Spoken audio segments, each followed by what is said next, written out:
Mr. Speaker, sir, I am glad to participate in the discussion on the railway budget. We have been hearing several interesting points raised by the honorable members during the last 2 days. The honorable member who initiated the discussion from the other side made an appeal for increased allocation for the railways in the sixth 5-year plan. I think this is the crux of the matter. There are so many demands made on the railways and there are so many problems that they have to face, but they cannot do so if they have not sufficient money.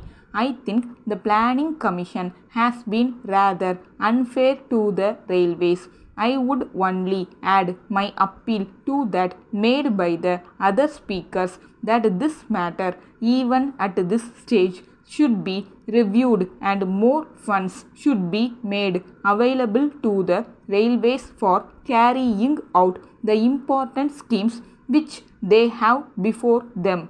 Particularly, I would like to mention about the construction of new railway lines. A very small sum has been provided for this purpose in the budget proposals. I request that it may be substantially increased. Then there are one or two aspects of the working of the railways to which I would like to draw the attention of the Honorable Minister. One is the matter regarding railway accidents. This is one thing which is very much agitating the minds of the people and also the members. There is a feeling that travel on the Indian railways has become very unsafe. I am aware that the Honorable Minister himself is very much concerned about it and he has already indicated in his speech the measures which he proposes to take in order to prevent them.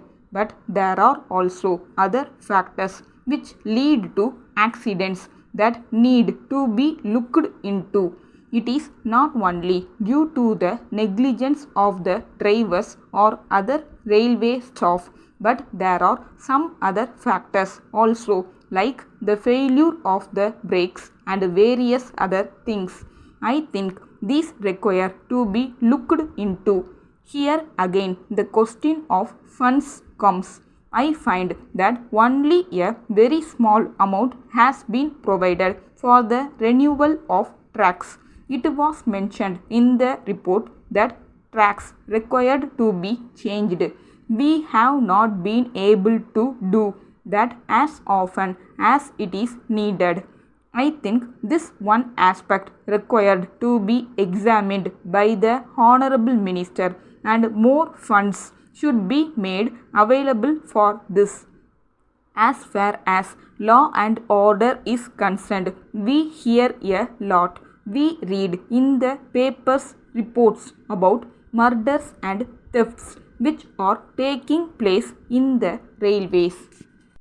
The Honorable Minister cannot get away with an excuse that law and order is a state subject. The government railway police are supposed to look into the matter. They are of course doing this, but I would like the Honorable Minister to do something more in this matter. I do not think the problem can be solved by merely shifting the responsibility for the safety of passengers to the state governments. No doubt, I agree that under the Constitution as it stands, law and order is a state subject, but at the same time, we know that this Parliament is supreme and we can even change the Constitution if necessary. My point is that something should be done in the interest of the people to see that the protection of life and property of the passengers is made a direct responsibility of the Railway Ministry. With these few words, I thank you and conclude my speech. Letter dated 1st April 1980 from Mrs. Balu and Company, Madras to Thiru K. Mani, 5, Gopal Street, Madras. Dear Sir, we thank you for your letter which we have just now received. We are glad that you have decided to ask us to supply you the necessary goods for your new house in this city. We find from your letter that you are anxious that the goods supplied should be of good quality. We hope that we shall be able to satisfy your requirements.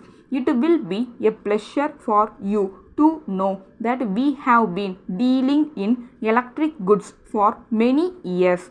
We think you will be glad to know that if you are able to find any defect in the article supplied by us, we shall be pleased to replace it immediately. In fact, there has been no complaint from our customers. We would like to inform you that we shall undertake any electric work. You may kindly note that it is not necessary to make any advance payment to us for this purpose. We assure you that if you can give the work to us, we shall be able to do it satisfactorily.